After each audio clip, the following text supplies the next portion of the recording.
Welcome to VSOW. Hello. So today we're launching into a deep dive. It's all about the power, really, the political, the cultural power that's sort of embedded in comedy, hmm and exploring why a joke is rarely, maybe never, actually just a joke. We hear that defense all the time, right? Lighten up, it's just humor. All the time. But, our sources today, they really reveal that the stakes involved are, well, they're incredibly high. Yeah, it seems like it. We often think of humor, purely as entertainment, escapism, maybe. Right, just for laughs. Exactly. But when you look at the historical analysis and the psychological studies, they confirm that humor has this spectacular capacity to both disarm and influence audiences. Disarm and influence, that sounds potent. It makes it an incredibly potent form of political speech, actually. Yeah. It's capable of shifting social norms, even driving legislation sometimes. Okay, so our mission today. We want to give you, our listener, a shortcut, a way to get informed on this really crucial debate. We're doing a deep dive into the sources. We're looking at the history of humor as a political tool. We need to really nail down these concepts, punching up versus punching down, define those clearly. Yeah, that's key. And then analyze the sweeping real-world impact, both the positive side, the advocacy, but also the destructive consequences. Right. Especially the impact on marginalized communities. That's a big part of this. Absolutely. And to sort of anchor this whole complex discussion, I think we have to start with a very contemporary example, kind of a lightning rod, right? Yeah, the Dave Chappelle controversy, the closer, Yeah. October 2021. Exactly. That Netflix special, it just perfectly encapsulates this whole tension, doesn't it, between artistic freedom and, well, real-world accountability. It really does. Throughout the closer, Chappelle made statements that, many critics immediately flagged as inflammatory, transphobic even. Yeah, I remember the coverage. He said things like, gender is a fact, and he explicitly stated he was joining Team TRF. Right. TRF meaning trans-exclusionary radical feminists. That phrasing alone sparked a huge reaction. And the fallout wasn't just like Twitter arguments. It was immediate and pretty far-reaching. No, it became institutional, didn't it? You had trans Netflix employees, their allies. Yeah. They actually staged a company walkout. Demanding the special be removed, Right. And asking for better resources for trans creators. Exactly. And what makes this so incredibly relevant for our discussion today is how Netflix handled it. Specifically, co-CEO Ted Sarandos, his public defense. Yes, he put out a statement, didn't he? What was the core of it again? He said the company had a, quote, strong belief that content on screen doesn't directly translate to real-world harm. Wow. Okay, that statement right there. That's the heart of the it's just a joke argument, isn't it? Pretty much, yeah. It suggests that once you package rhetoric as comedy, Yeah. it's somehow neutralized, scrubbed clean of any potential wrongdoing. The comedian becomes immune. But the sources we're looking at today really push back on that, especially for a community like the trans community, which, is facing intense political attacks, real physical violence, making inaccurate, unscientific claims, even in a joke format. It seems like that has to reinforce the very sentiments fueling that violence. It doesn't exist in a bubble. That's the crux of it. The joke doesn't exist in a vacuum. It lands in a social environment that's already charged, often with prejudice. So Sarandos' defense assumes the joke operates purely in this, separate entertainment sphere. Sort of, yeah. But we know, cognitively, humor is a highly effective delivery system for ideas. Regardless of the comedian's intent sometimes, the impact can be separate from the intent. Okay, let's dig into that mechanism then. Why are jokes so potent? Why do they land deeper than just straightforward discourse? So, yeah, let's unpack the mechanism itself. Our sources confirm, this isn't new. Comedy has functioned as a powerful form of political speech for centuries. Millennia, probably. Right. It captivates audiences, but crucially, you said it disarms them. Exactly. Disarms them. And that makes people significantly more susceptible to ideas that maybe they wouldn't accept otherwise. Unfamiliar ideas, contentious ones, even outright hostile ones. More susceptible than if you just presented the idea rationally. Okay, so how does that work? Is there science behind this? There is. This connects directly to cognitive science. There's a cognitive neuroscientist, Scott Weems. He wrote a book called Ha, The Science of When We Laugh and Why. Okay. Yeah. And he theorizes that humor functions as a crucial cognitive coping mechanism. It's almost like an evolutionary strategy. Coping mechanism. That's fascinating. How does that help us process, say, an uncomfortable idea? Well, Weems suggests the brain processes a joke in stages. First, it detects some kind of threat or maybe dissonance, something that doesn't quite fit. That's the setup. Okay. Then comes the punchline, which resolves that dissonance, often in an unexpected way. And that resolution triggers a release of dopamine, endorphins, the stuff that feels good. We experience that as laughter or amusement. Right, the pleasure response. The critical function here, though, is that this whole process allows us to process difficult messages, even tragic events, by lowering the brain's sense of immediate threat. The humor signals, this isn't actually dangerous right now. Ah, okay. So if I hear a political claim or a prejudicial statement delivered straight, my brain might go, whoa, threat, and put up a cognitive wall, defenses up. Precisely. But if that same core idea is wrapped in a joke structure, the setup, the punchline, the expected pleasure, my brain gets kind of tricked into letting the idea in because it's anticipating that pleasurable resolution. That's a great way to put it. It tricks the brain, in a sense. And this ability to absorb, dissect complicated, often uncomfortable, sometimes even toxic subjects. That's what makes humor such an unparalleled political tool. It explains why people instinctively joke after bad news sometimes, right?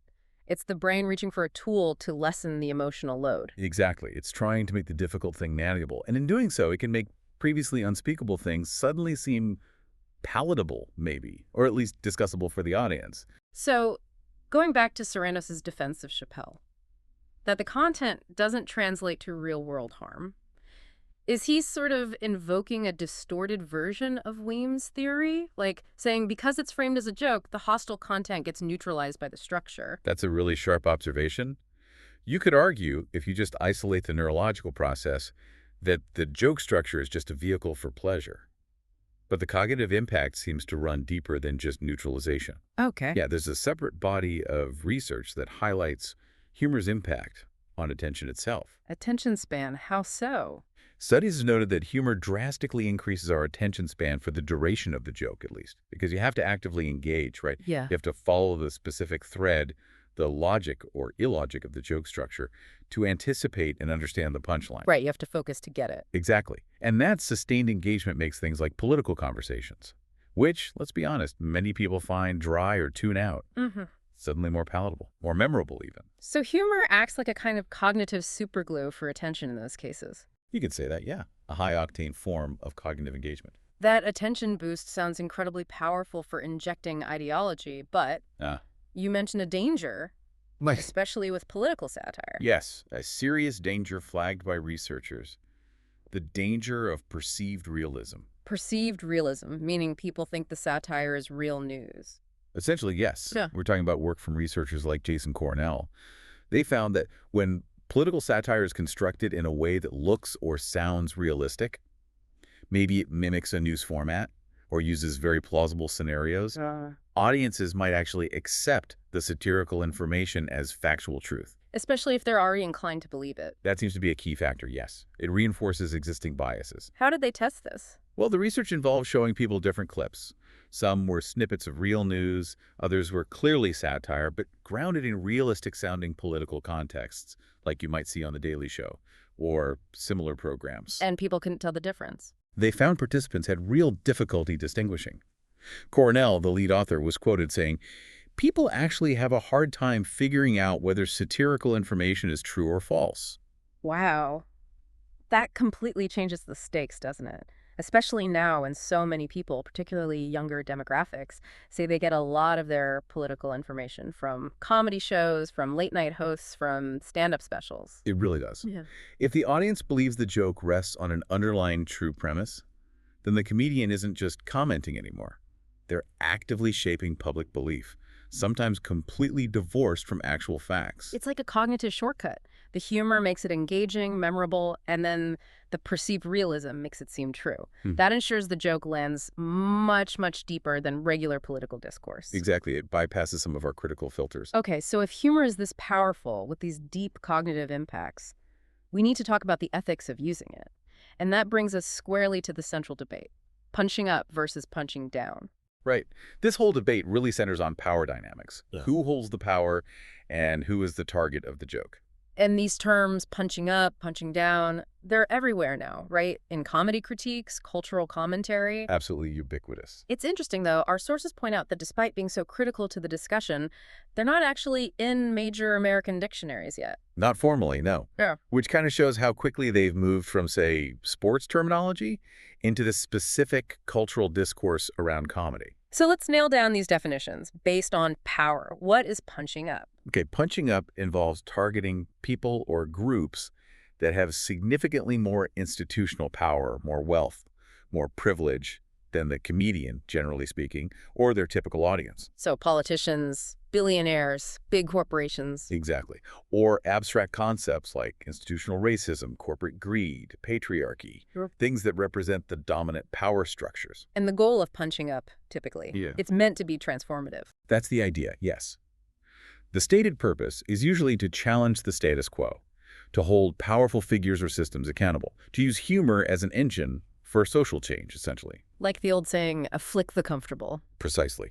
Afflict the comfortable. Okay. And then the flip side, the really contentious one, punching down. Right. Punching down means targeting people or groups who are demonstrably less powerful, less privileged, or already marginalized in society relative to the comedian's position. So jokes aimed at racial minorities, LGBTQ plus folks, people with disabilities, women maybe in a broadly patriarchal context. Yes, exactly, those kinds of groups. And crucially, the argument is that this type of humor reinforces existing power imbalances. It validates them rather than challenging them. And when a comedian does choose to punch down, the sources argue the consequences go way beyond just, hurt feelings. Yeah. There are systemic consequences. Oh, absolutely. The argument is that the consequences are profound and structural. First off, this kind of humor reinforces and normalizes negative stereotypes. How does it do that? Well, by treating a marginalized group's characteristics or perceived characteristics as inherently absurd or flawed or funny, Hmm. the comedian is actively contributing to discrimination and exclusion. In policy, in employment, in everyday social life, it basically lowers the bar for treating people badly based on those stereotypes. It sort of gives cultural permission for prejudice to operate more openly. Exactly. It gives permission. Think about, say, misogynistic jokes or homophobic jokes presented on a mainstream stage. Okay. By deploying that rhetoric, even with the fig leaf of "it's just a joke," the comedian contributes directly to a cultural environment where that kind of aggression or dominance or exclusion is seen as, well, normal, maybe even acceptable. Research shows this actually contributes to toxic culture, like toxic masculinity, for example. Yes, the research suggests a correlation. It reinforces harmful gender norms, and it correlates with increased instances of real-world aggression, harassment, abuse. So the joke itself isn't necessarily causing the toxicity from scratch, Probably not entirely from scratch, no. but it validates and amplifies the toxic social structures that already exist. Precisely. It acts as an accelerant. It pours fuel on an existing fire. And there's another consequence mentioned, the potential damage to comedy itself. Yeah, that's a longer-term concern. If the public increasingly perceives comedy not as insightful commentary, but just as a medium that constantly reinforces harmful stereotypes, it severely damages the reputation of comedy as a legitimate, valuable art form. People might become apathetic towards genuine satire if they lump it all together with cheap shots. Exactly. It risks being seen merely as a vehicle for systemic discrimination, which is a huge loss for its potential as a tool for critique. So it sounds like the goal of this deep dive isn't really about, policing speech or saying what comedians can or can't say. Not directly. It's more about understanding the profound mechanism of this type of speech. Because the cognitive data, the social impact data, it all suggests these jokes aren't just passive entertainment, they do things in the world.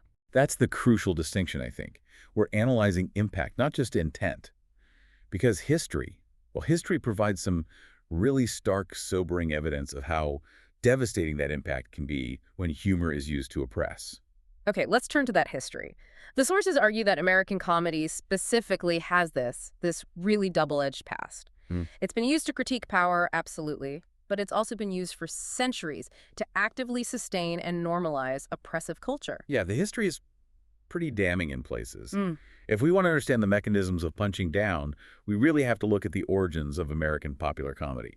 And that means talking about minstrel shows. Right, blackface minstrelsy, early 19th century. Exactly. You had white performers, and later some black performers too, complicating things, painting their faces black. And the whole point was to portray enslaved black people or formerly enslaved black people in these grotesque caricatures. Always depicted as lazy, childlike, unintelligent, hypersexual sometimes too. All of the above. Vicious stereotypes designed purely to amuse white audiences. And importantly, to soothe white anxieties about race, about slavery, about emancipation later on. It was entertainment built on dehumanization. And the sources emphasize this one specific, horrific historical consequence that's just impossible to ignore: the legacy of the character Jim Crow. Ah, yes. Jim Crow. This character was popularized around the 1830s by a white performer named Thomas Dartmouth Rice. It was this shuffling, singing caricature of a supposedly clumsy, foolish black man. Just a comedy character. Just a comedy character. But it became so incredibly popular, so synonymous with blackness in the white popular imagination, that it literally gave its name to the entire American apartheid era, the whole system of racial segregation, disenfranchisement, terror, and white supremacy that dominated the South for nearly a century. They were called the Jim Crow laws. The Jim Crow laws, Yeah. named after a blackface minstrel character. It's Yeah. it's genuinely staggering. How can anyone argue that comedy has no real-world impact when an entire era of brutal, institutionalized, systemic discrimination was named after a popular comedy character? It makes that argument incredibly difficult to sustain, doesn't it? The entertainment itself had blackness as its core punchline, and virulent anti-black stereotypes became its legal and social legacy. And this pattern, maybe more subtle sometimes, but it continued, right? Well into modern pop culture. Oh, absolutely. We see instances. Think of Mickey Rooney's portrayal of Mr. Yunioshi in Breakfast at Tiffany's in 1961. Yellow face, buck teeth, thick accent. Yeah. Just a bundle of offensive stereotypes. Or even early episodes of shows like The Simpsons with Apu, the Quickie Mart owner. While beloved by some, heavily criticized by others for leaning on South Asian stereotypes. Right. Exaggerated features, heavy accents, characters defined almost entirely by racial or ethnic stereotypes. And the effect of that, it turns entire communities into just comic relief, doesn't it? It trivializes their actual lives, their struggles for assimilation, for recognition. It absolutely does. These portrayals function as both symptoms and supporters of a kind of cultural white supremacy, or at least a dominant cultural norm. They normalize the idea that certain groups are inherently figures of fun, less complex, less human than the dominant group. It diminishes their humanity for laughs. Which brings us, interestingly, back to Dave Chappelle. Because his own experience, years before The Closer, on his incredibly acclaimed Chappelle's Show, it provides this crucial insight into the risk. Even with well-intentioned satire, that gap between intent and interpretation. Yes, Chappelle's Show. Launched in 2003. Widely regarded as genius satire. He often used anti-black stereotypes in his sketches, but the intent was clearly to highlight their absurdity, to critique the power structures that created them. But then he walked away, famously walked away from millions of dollars. Why? What happened? He's spoken about a specific incident. He was filming a sketch, one that involved satirizing an anti-black stereotype. I believe it was the Pixie sketch, dealing with blackface imagery itself. And he saw a white crew member laughing. Okay. People laugh on comedies, that's right. Right. But Chappelle had this chilling realization. He felt the crew member wasn't laughing with him at the absurdity of the racist stereotype he was trying to expose. He felt the person was laughing at the stereotype itself, finding validation in it. Wow. So his satire was actually landing as reinforcement for the very thing he was trying to dismantle. That was his fear.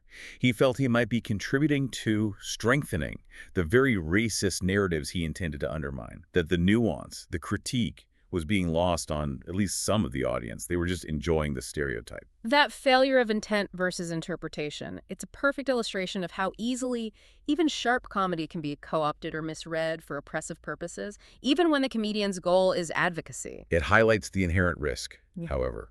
The sword does cut the other way. We absolutely have to acknowledge that comedy has also been a monumental tool for advocacy, for social good, sometimes driving really tangible change. Yeah, the sources give a great recent example, the 2016 collaboration between the activist Amanda Nguyen and Funny or Die. Right. Funny or Die, the sketch comedy platform. Amanda Nguyen, an activist for sexual assault survivors' rights, they teamed up. What was the video about? It used absurd humor to highlight the bureaucratic nightmare that survivors faced, specifically pointing out how, in many states, survivors were actually forced to pay for their own forensic rape kits. Or their kits could be destroyed after just a few months, often before they even knew if they wanted to press charges. That's objectively absurd Yeah. and horrifying. Exactly. The humor focused on the sheer absurdity and the moral bankruptcy of these policies. How insane it was that the system treated survivors this way. And the outcome, it wasn't just awareness, right? No, it was legislative. Right. Real change. The video's humor, its shareability, helped generate over 100,000 signatures on a petition supporting survivors' rights. Wow. And that public momentum translated directly into Congress, passing the Sexual Assault Survivors Bill of Rights Act. unanimously in the Senate. Unanimously. Yeah. That's huge. It was huge. Humor was instrumental in achieving real national legislative change. It made an invisible, absurd problem visible and urgent. So that same rhetorical power, the ability of humor to disarm, engage, make things visible, that exact same mechanism is being used dangerously now, too, especially online. Precisely. Our sources point out that extremist groups, particularly far-right groups online, are incredibly adept at using political memes, which are essentially, rapid-fire, often crude forms of visual humor. To spread ideology, to recruit. Both. To spread extremist ideology and to recruit new members. Think about the flood of pro-Trump memes leading up to the 2016 election. Often racist, misogynistic, xenophobic, but packaged as edgy jokes. And scholars argued this works because it lowers the barrier to entry. Exactly. The suggestion is that the humorous, often ironic, low-effort nature of these memes lowers the barrier for participation in extreme ideologies. How so? By packaging an extreme or, frankly, fascist idea in a joke. Maybe it's dark irony. Maybe it's a quick dismissal of a minority group. The cognitive threshold for engaging with it drops dramatically. It doesn't feel like you're signing up for a serious political movement. You're just sharing a funny picture. But you're absorbing and spreading the underlying message. You are. Comedy, in this modern rapid-fire meme form, serves as a powerful and, frankly, insidious recruiting tool for hate groups. Okay, so we've established this immense power, this double-edged sword of humor. Now let's pivot. Let's look at the sources that actually push back on the ethical framework we've been discussing. Specifically, the argument that insisting comedy should only punch up is, well, false. Maybe ill-informed, and potentially even dangerous to the art of satire itself. Right. This is a significant counter-argument. And it really begins by demanding a much clearer definition of what true satire is, trying to differentiate it from just mere ridicule or insult comedy. Proponents of this view, often drawing on literary theory, history of satire, they suggest that the highest, most effective form of satire must be free to critique both sides of an argument, both sides of a social, political, or moral conflict. Wait, that sounds completely counter to the standard punch up, don't punch down rule. If satire critiques the oppressed alongside the oppressor, how do you stop it from just becoming another harmful punch down? Where's the line? The distinction, according to this argument, lies entirely in the target of the mockery. True satire, they argue, is defined as a literary or rhetorical device designed specifically to expose and mock human vice and folly. Vice and folly. Okay, like greed, hypocrisy, stupidity, vanity. Exactly. Fundamentally, it's concerned with observable moral or behavioral flaws, or flaws in logic. It's not supposed to be about targeting someone's inherent identity or their social standing. So the key distinction is satire is self-limiting. What does that mean? It's self-limiting because being a member of an oppressed or marginalized group, being black or gay or disabled or poor or an immigrant, that status itself is not inherently a vice or a folly. It's a condition, often imposed by society. Okay. Therefore, if a joke's punchline relies solely on targeting that identity or that status, it fails the basic test of satire. It just devolves into simple ridicule. Like, a dumb blonde joke isn't satire, it's just sexism. Mocking a homeless person's clothes isn't satire, it's just cruelty. So true satire needs a genuine flaw in character or behavior or logic as its target, regardless of who exhibits that flaw. That's the core idea. Satire attacks the vice, not the person's social category. So if a member of a marginalized group does exhibit, say, hypocrisy or foolishness, the satirist should still be free to criticize that specific behavior, even if the target is technically down on the power ladder. That is precisely the argument, and they point to major historical literary examples to back this up. Think about Cervantes' masterpiece, Don Quixote. Right, Quixote himself. He's certainly not powerful. He's old, he's weak, he's delusional, he gets beaten up constantly. He's definitely not punching up at Quixote himself. Exactly. He's clearly low on the social hierarchy. Yet Cervantes relentlessly mocks Quixote's folly. His wrong-headed sense of inflated, self-imposed importance, his stubborn refusal to see reality for what it is. His vice is his delusion, his vanity. His folly is believing he's a powerful knight-errant when he's not. And this folly has consequences. Remember the incident where he tries to rescue a shepherd boy from being whipped by his master? Yeah, he makes the master promise not to whip him anymore, then rides off feeling very pleased with himself. And the instant Quixote is gone, the master ties the boy up again and whips him even more severely. Quixote's delusional bravado, his folly, leads directly to tragedy for the person he was trying to help. Cervantes is critiquing the folly of the weak man who mistakes delusion for virtue. That's separate from critiquing his weakness itself. Okay, that's a powerful example. And this theme, attacking the folly of the oppressed alongside the oppressive system. Our sources say this is really apparent in Franz Kafka's work, too. Kafka is a profound example of this multi-directional satire. Take the trial. He absolutely attacks the giant, faceless, arbitrary, bureaucratic justice system that's persecuting the protagonist, Joseph K. That's a clear punch-up at the system. Definitely. But some of his sharpest, most cynical barbs are aimed directly at K himself, the victim. How does Kafka mock the victim, K? He mocks K's groundless sense of self-importance, his vanity, his sheer hypocrisy. K isn't presented as some pure innocent victim. He misses crucial meetings with his lawyer because he's too busy trying to seduce a chambermaid who works for the court. Right, I remember that. Well, He sees a group of other accused men in a waiting room, and he mistakes their pity for him, their shared misery, as genuine respect for his unique importance. Kafka ruthlessly critiques K's specific flaws, suggesting his inability to take his own absurd predicament seriously, his vanity, his distractions, actually contribute to his downfall, even while acknowledging the system itself is monstrously unjust. so again, it's critiquing the victim's behavior, his folly, not his victimhood itself. And that distinction is absolutely paramount to defining it as satire, not punching down. Absolutely. That's the argument. Or look at Kafka's short story, A Hunger Artist. Ah, the man who starves himself for public spectacle. Right. The story clearly condemns the cruel, fickle, capitalistic circus system that exploits him and then discards him when the public loses interest. That's the punch-up. But Kafka critiques the artist too, doesn't he? Fiercely. Yeah. The story reveals right at the end that the artist isn't starving himself out of some noble artistic commitment to fasting. He confesses he only starved because he could never find any food he actually liked to eat. So his whole performance was a kind of fraud, or at least deeply narcissistic. Kafka implies his starvation was his natural state. It required no special training or willpower. He strips the artist of his moral high ground, exposing his supposed art as potentially just vanity and self-delusion. He condemns the exploitative system and critiques the inherent vice of the victim within that system. True satire, this argument goes, attacks the vice wherever it finds it, high or low. Okay.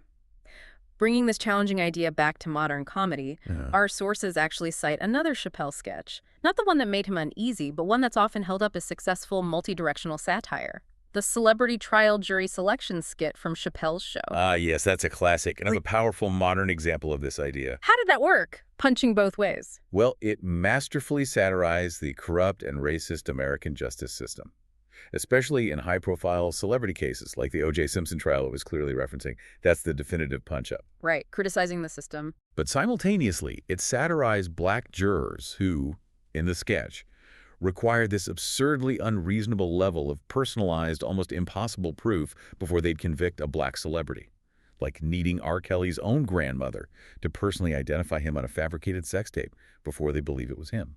So the satire wasn't aimed at their blackness. No, not at their identity. It was aimed at the folly of the irrational behavior, the illogical reasoning, the extreme skepticism exhibited by those specific jurors in that context. It was punching up at the system and arguably sideways or even down at the behavioral folly of individuals within an affected group, based on behavior, not just social standing. This leads to another point in the sources. The idea that criticizing obvious targets, like corrupt politicians or clear villains, that's actually the easiest kind of satire. That's the assertion, yeah. Some critics label it lazy satire, you know the kind. Maybe a late-night host just plays a clip of some politician saying something outrageous, What's the count? pulls a face, and maybe yells, "What the fuck?" Yeah, we see that a lot. It gets applause. And it can be funny, and maybe even important for highlighting hypocrisy. But according to this critique, it's low-hanging fruit. It doesn't require much insight or complexity. True, deep satire, they argue, often relies on making the audience feel uncomfortable, viscerally uncomfortable sometimes, Why discomfort? to push the audience towards a deeper, maybe more complicated or unsettling understanding of the issue. It's meant to provoke thought, not just agreement. And the prime historical example of using visceral discomfort for a moral purpose is Jonathan Swift. Jonathan Swift's 1729 essay, A Modest Proposal. Absolutely. This proposal, I mean, it's horrifying. He suggested that the impoverished Irish should sell their babies as food for the rich English landlords. Exactly. Deadpan, logical sounding, utterly horrific.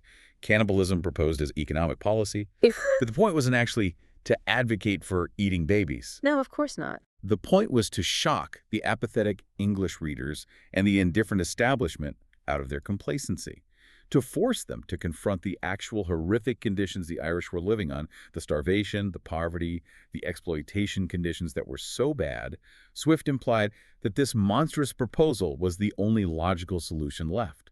The moral discomfort was the entire mechanism for change. It was necessary because just saying, the Irish are starving, we need land reform, wasn't working. People were ignoring it. Precisely. The standard logical arguments were failing. So Swift used extreme, uncomfortable satire to jolt people awake. And the source material here argues, if we become too squeamish about discomfort in comedy, if we demand that jokes only deliver a pleasant, pre-approved moral message, we risk losing that power. The power of complex satire to use shock and discomfort to force reflection on the terrible realities that make the satire necessary in the first place. Okay, so shifting focus slightly but related, we have to come back to the role of comedy within communities themselves, particularly the therapeutic and psychological role. We need to recognize that humor is often absolutely essential for coping with life's difficulties, with trauma, and especially within minority groups, coping with navigating systemic prejudice. Yeah, our sources definitely highlight this. They note that American stand-up comedy, as we know it, really developed significantly in the 1800s and was heavily influenced by Jewish humor and African-American humor. Hugely influential. And that tradition often stems directly from the perspective of the outsider. The outsider looking in. Exactly. The humor that comes from observing and navigating mainstream American society as an immigrant or as a member of a racial or religious minority, dealing with the cultural disconnects, the microaggressions, the systemic obstacles. That experience became the fertile ground for a huge amount of modern comedic genius. We still see that today, right? Comedians whose whole act is based on that outsider perspective, like Larry David, maybe. His persona is often the grumpy skeptic overwhelmed by modern American absurdity. Perfect example. His famous bits about navigating complex coffee orders, the vanilla bullshit latte kappa thing. It's funny because it highlights his position as the bewildered outsider trying to make sense of these, to him, ridiculous cultural norms. Okay, so let's look at the positive social impact argued for this kind of humor, especially when minority comedians joke about their own groups. How does that work for social advancement or dismantling prejudice? Well, one major argument is that when minority comedians joke about stereotypes associated with their own groups, they can effectively expose the absurdity and the inherent flaws of those stereotypes. By taking ownership of them. Sort of taking ownership, but also by exaggerating them to the point of ridiculousness, or by showing the internal contradictions. The sources mention Russell Peters as an example. He's a Canadian comedian, hugely successful globally, of Indian heritage. Right, he does a lot of material about different ethnic groups, including his own. He does. He jokes frequently about Indian people, Chinese people, various immigrant experiences. And his stated intention, he says, is to lighten the topic of race, to use laughter to make people examine these stereotypes and hopefully impact public perception positively by showing how silly they often are. The audience laughs at the stereotype, acknowledging its absurdity and hopefully stripping it of some of its negative power. And the argument is the benefits go beyond just neutralizing stereotypes. It can actually help the group advance. Yes, some studies and historical analyses suggest that humor can significantly shorten what they call the long and arduous struggle for full citizenship or social acceptance. How? By making the group seem less threatening, more relatable. Partly, yeah. By helping minorities win friends, success, or material success. Shared humor creates connection. It fosters cultural crossover. If you can laugh together, maybe you're more likely to accept each other. It can function as a kind of cultural lubrication, making integration smoother. And what about controversial jokes? Can they serve a purpose too, even if they offend some people? Well, the argument here is that controversial jokes, especially from ethnic comedians tackling sensitive issues within their own communities or society at large, can prompt necessary public discussion about topics that are otherwise taboo. Like Chappelle again, his Sticks and Stones special. Exactly. That special was incredibly controversial, widely criticized, but also widely watched and discussed. He talked about R. Kelly, Michael Jackson allegations, school shootings, the opioid crisis, cancel culture. Extremely sensitive stuff. And the result was a lot of conversation. A huge amount of conversation. Hundreds of articles, opinion pieces, debates online and off. While many critics found the jokes themselves hurtful or problematic, the material forced a public reckoning with the evolving boundaries of humor, free speech, and accountability in America. So the argument is sometimes comedians act like provocateurs, forcing uncomfortable conversations. That's one view. Roger Cohen, a journalist for the New York Times, reflected on this.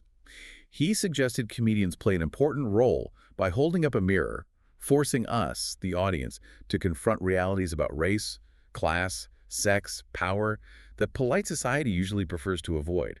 They could start the unfiltered, honest conversation, as he put it. Okay, that's a strong case for the positive potential, even of controversial ethnic humor. Yeah. But there's a counterargument, right, from psychology, about the potential detrimental impact. Oh, yes.